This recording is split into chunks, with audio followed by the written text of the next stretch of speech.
Welcome back. The CDC is reporting that seasonal flu activity is rising across the country, with the southeast and south central regions reporting the highest levels.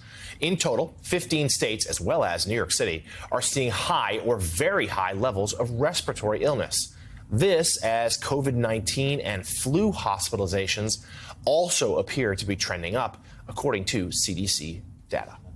Joining us now, NBC News medical contributor Dr. Vin Gupta. Dr. Gupta, great to see you this morning. I wanted to have you on to talk about these trends, and we're seeing some real rises in these respiratory illnesses. And to be clear, the COVID cases nowhere near as high as other parts of this pandemic, but they're on the upswing as well. How concerned are you about this information?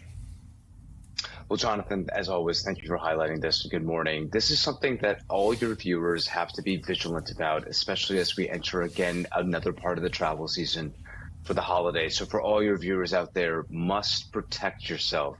We know that influenza is not peaked even close yet. Peaking, we expect by mid-January. Already, Jonathan, we think about 6 million Americans have had the flu, 60,000 hospitalizations, 5,000 deaths. I'm talking to you from an ICU out here on the West Coast. We've seen some of that, bigger spikes, of course, in the Southeast. So this is something that we all need to be vigilant about, especially because vaccine rates are not what they once were pre-pandemic. So there's a lot of vulnerability, especially amongst those that are medically higher risk. So what tips would you give us, Dr. Gupta? As you mentioned, the holiday season is upon us. People are traveling or about to travel for Christmas, New Year's, Hanukkah, and the like.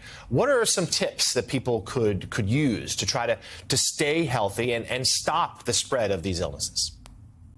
Well, so I'm going to mention a few things that I think we don't talk enough about. Of course, if you're at 30,000 feet in an airplane cabin, I wear a high-quality mask because I want to stay healthy and not be sick on arrival. I highly encourage everybody to do that. If your child's sick and they're in school, keep them at home. Have them learn to cough into their elbow.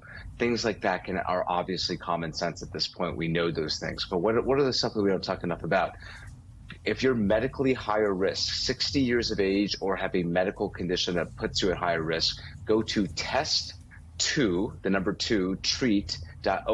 This is an NIH-funded, government-funded service where, Jonathan, if you are an individual across the United States and you're feeling ill, you're feeling short of breath, have high fevers in the morning, you can get a telehealth appointment or a same-day appointment in person, get seen. Why is this important?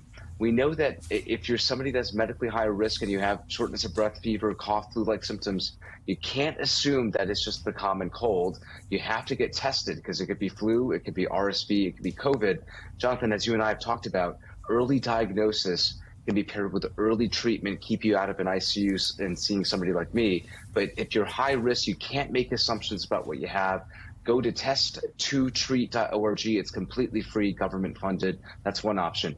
For all the moms out there, for kiddos, if you have kiddos 8 months of age and younger, talk to a pediatrician about Beyfortus. It's that monoclonal antibody for RSV. It's also something that's new here that could protect your babies from RSV. Have that conversation. Really important advice. We're so grateful that he's here to deliver it. NBC News medical contributor Dr. Vin Gupta, thank you so much. We'll talk to you again down the road.